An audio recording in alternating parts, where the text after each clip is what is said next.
हरियाणा के मुख्यमंत्री मनोहर लाल गुरुवार को नारायणगढ़ में आयोजित मायांतर भरपाई योजना धन्यवाद रैली में पहुंचे। यहां उन्होंने करोड़ों रुपए के विकास कार्यों का उद्घाटन एवं शिलान्यास किया।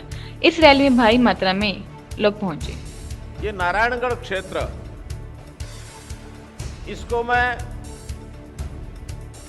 सोना उगलने वाली भूमि कहता हूं। ये नारायणगढ़ का इलाका सोना उगलती है। और सोना उगलती है माने किस मायने में? एक तो सर्वसाधारण सब जो जानते हैं कि यहाँ की भूमि इतनी उपजाऊ है कि इस भूमि में जितना भी अन्न प्रति एकड़ उत्पन्न होता है वो मैं समझता हूं हरियाणा में सर्वाधिक है। चाहे वो धान हो, चाहे गन्ना हो, चाहे सब्जियां हो, चाहे पपलर हो, सफेदा हो, कोई भी फसल हो। या नारायणगढ़ क्षेत्र के अन्न के बिना हमारी मंडियां चंडीगढ़ से लेकर के दिल्ली के आजादपुर तक ये सब शून्य हो जाएंगी। नारायणगढ़ का इतना अन्न वहां पहुंचता है, इसके लिए मैं आपको बधाई देता हूं। मैं इस नारायणगढ़ क्षेत्र में वर्षों बहुत घूमा हूं। डहर अम्बली से लेकर चाहे वो मिर्जापुर है, चाहे वो कालाम तक, डेरा गांव है। और जब मैं डेरा गांव की तरफ जाता था तो रास्ते में एक रोण नदी आती है ना रोण नदी। और रोण नदी में किनारे पर मैं शुरू में देखता था कुछ महिलाएं, कुछ पुरुष रेत में कुछ ना कुछ छान रहे हैं। तो मैंने पूछा ये क्या छानते हैं?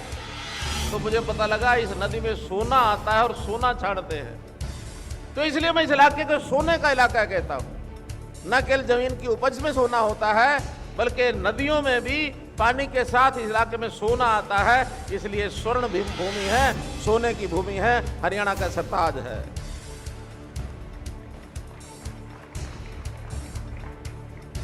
एक मायने में और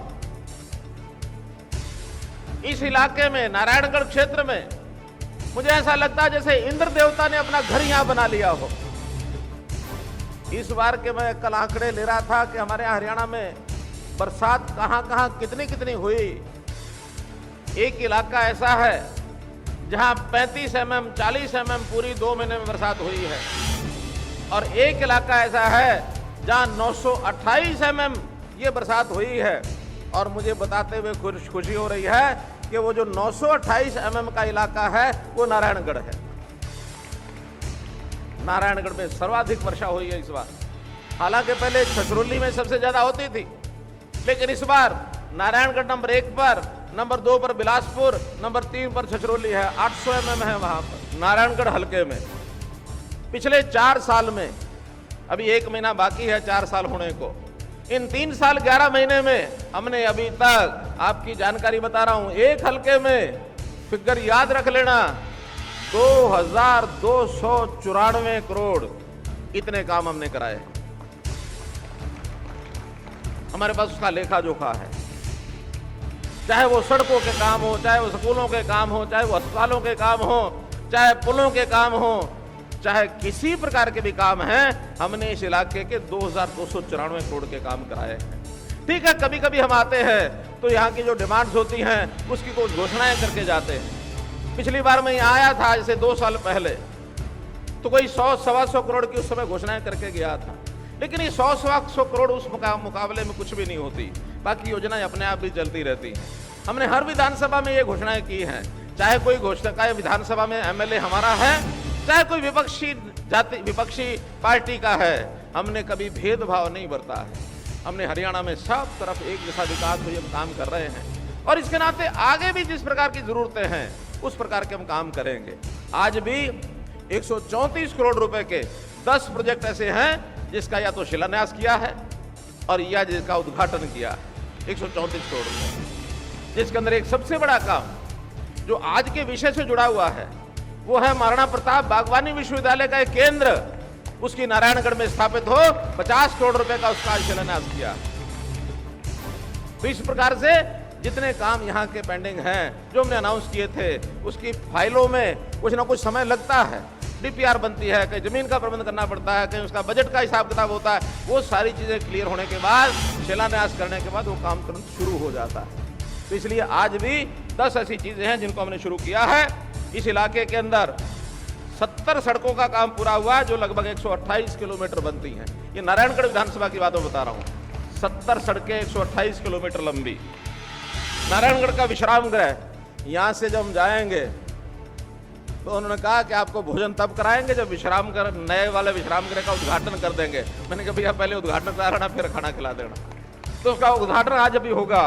इसी प्रकार से गलोड़ी के पास मार्कंडा नदी पर पुल का काम ये चल रहा है। चल रहा कि नहीं चल रहा साथियों? गलोड़ी नदी का चल रहा है ना। आज जो काम होता रहे बताते भी रहना कि काम हो रहा है। डोर टू डोर कलेक्शन योजना ये नारायणगढ़ में शुरू की गई थी। अगर नारायणगढ़ शहर के लोग आए हो तो बताएं चल रहा कि नहीं चल रहा है कोई नारायणगढ़ शहर के लोग यहाँ? क्यों चल रहा है ना? हाँ, ये बैठे हैं, बहुत अच्छा। इसी प्रकार जो हमने बड़ागढ़ सजादपुर या राजकीय कन्या महाविद्यालय, इसका काम हो रहा है, शुरू हो गया, बहुत बढ़िया। इसी प्रकार से नारायणगढ़ शहर के अंदर 4 लेनिंग का काम 6 किलोमीटर का है, इसके ऊपर 12 करोड़ रुपए के खर्च आएंगे। 4 लेनिंग का काम हो रहा है शुरू, नारायणगढ़ का हो गया कंप्लीट। बड़ागढ़ में खेल स्टेडियम बनाने का विषय, ये भी पिछली बार घोषणा की थी, आज उसकी आधारशिला रखी है। 9 करोड़ रुपए का खर्चा होगा बड़ागढ़ के अंदर। 9 करोड़ रुपए का ये स्टेडियम बनेगा। लाहा के अंदर 66 केवी का सब स्टेशन, ये तैयार हुआ कि नहीं? हो गया ना तैयार? धन्यवाद। इसी प्रकार से जो मेन रोड की जो शहर की डिवाइडिंग लाइन है, उस लाइन के ऊपर एलईडी की स्ट्रीट लाइट ये लगी कि नहीं? लगी है। तो मित्रों, बताने के लिए मेरे पास ये काम इतने हैं, लेकिन इनको बताने की बजाय आज तो जो आपने नए काम कहे हैं, उन नए कामों के बारे में सब तो नहीं बताऊंगा, केवल राशि बताऊंगा, लेकिन 2-4 काम ऐसे हैं जिसकी यहाँ के लोगों को इंतजार है कि वो काम होने चाहिए। जैसे एक मुझे पता लगा कि अनाज मंडी के सामने जो खाली जमीन है, वो खाली जमीन अभी तक डिपार्टमेंट कौन सा है, किसकी है? मंडी बोर्ड नहीं, अभी ट्रांसपोर्ट की है। ट्रांसपोर्ट वालों से बात हो गई है, उन्होंने कहा हम नगर पालिका को दे देंगे और वो धार्मिक सामाजिक स्थानों के लिए कामों के लिए वो जमीन आपको काम आएगी। यहाँ का जो बस स्टैंड है, बस स्टैंड का जो डिपो है, सब डिपो है, वहाँ की बिल्डिंग जर्जर अवस्था में है, चारदीवारी भी नहीं है। तो डिपार्टमेंट को हमने कह दिया कि उसकी मरम्मत का काम जितने भी पैसे लगे उसको पूरा कराएं। कुछ समाज सेवी संस्थाएं हैं, कुछ गौशालाएं हैं, तो इनको सरकारी जमीन, खास करके पंचायतों की जमीन मिले, इसके लिए हमने एक पॉलिसी बनाई है। और गौशालाओं के लिए तो हर गौशाला उस गांव की अपनी पंचायत की जमीन को अगर वो लेकर के उसमें अपना खेती करना चाहते हैं गौशाला के लिए, या गौशाला बनाना चाहते हैं, तो बहुत एक सामान्य 5100 रुपया साल की लीज रख करके हमने उनको देने का फैसला कर दिया। जितनी जमीन चाहिए वो ले सकते हैं। गौशाला के नाते से यहाँ पर हुसैनी गांव में गौशाला है, मेरा कई बार वहाँ जाना हुआ है। वहाँ के प्रबंधकर्ताओं ने कहा कि हमारी कुछ आवश्यकताएं हैं, तो उस आवश्यकता को पूर्ति करने के लिए 21 लाख रुपए का अनुदान उस गौशाला के लिए मंजूर किया जाता है। शहजादपुर में राजपूत सभा ने कहा है कि हमको महाराणा प्रताप के नाम से चौक बनाने की इजाजत दी जाए। वो जमीन जो कि पंचायती जमीन है, इसलिए पंचायती जमीन के बारे में पंचायत फैसला करती है, लेकिन हम उनको कहेंगे कि उनको परमिशन दे देंगे कि इनको जमीन दे करके महाराणा प्रताप के चौक पर उनका विकास करने के लिए उनको काम दिया जाए। मित्रों, इसी प्रकार अमली गांव में पीएचसी से सीएचसी बनाने का काम, इसका रेजोल्यूशन आ गया है। 6.5 करोड़ रुपए लगा करके इस काम को भी पूरा कराने के लिए निर्देश दिए जाएंगे। हालांकि 70 सड़कें पहले बनाई हैं, 22 सड़कें और लिख के दी हैं, जो मुझे लिख के दी हैं छोटी बड़ी सब सड़कें, इन सबको बनवा दिया जाएगा। इसमें लगभग अंदाजा है कि 35-40 करोड़ रुपए का खर्चा आएगा। नारायणगढ़ हल्के में 40 गांव की लिस्ट नायब सिंह जी ने दे दी हमको। उन 40 गांव में हर एक गांव के अंदर सामुदायिक केंद्र ये बनवाया जाएगा। लगभग एक केंद्र के ऊपर 36 लाख रुपए का खर्चा आता है। तो उस सारे को बनाने के लिए जो भी राशि खर्च होगी वो सब मंजूर की जाएगी।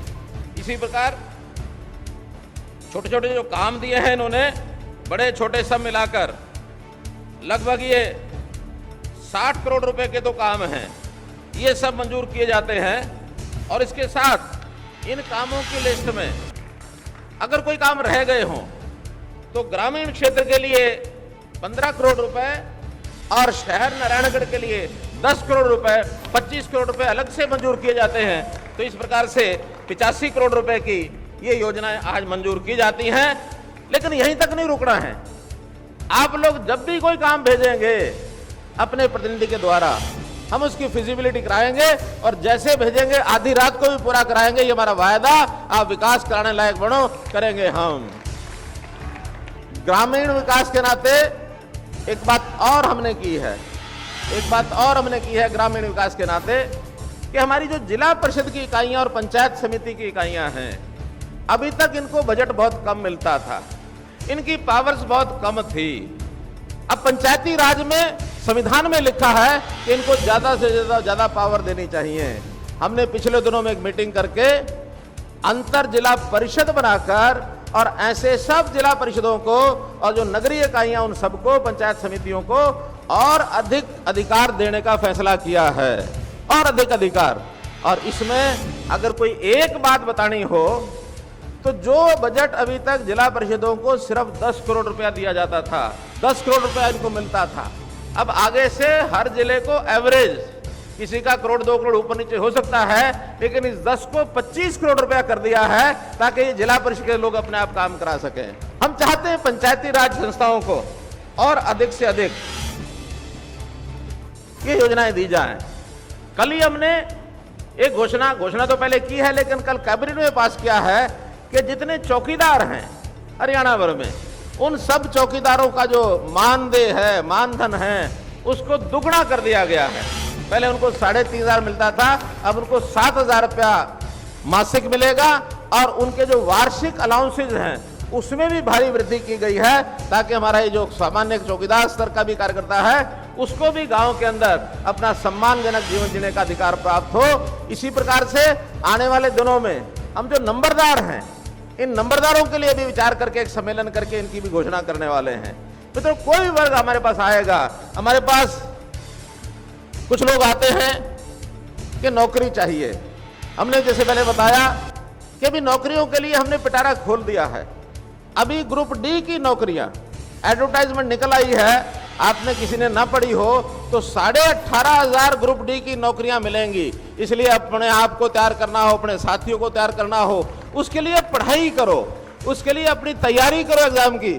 जो उसमें अच्छे अंक प्राप्त करके आएगा उनको सबको नौकरियां देंगे। और एक बात की आपको विश्वास दिलाता हूं कि जहां हेरा फेरी होने की गुंजाइश होती है वो होती है इंटरव्यू में। हमने अपने यहाँ इंटरव्यू समाप्त कर दिया, सी और डी में कोई इंटरव्यू नहीं होगा, पेपर दो और नौकरी ले जाओ, किसी को कहने की जरूरत नहीं है। चंडीगढ़ से अर्थ प्रकाश न्यूज, ताज़ा खबरों के लिए हमारे चैनल को सब्सक्राइब और लाइक करें। अर्थ प्रकाश वेब टीवी।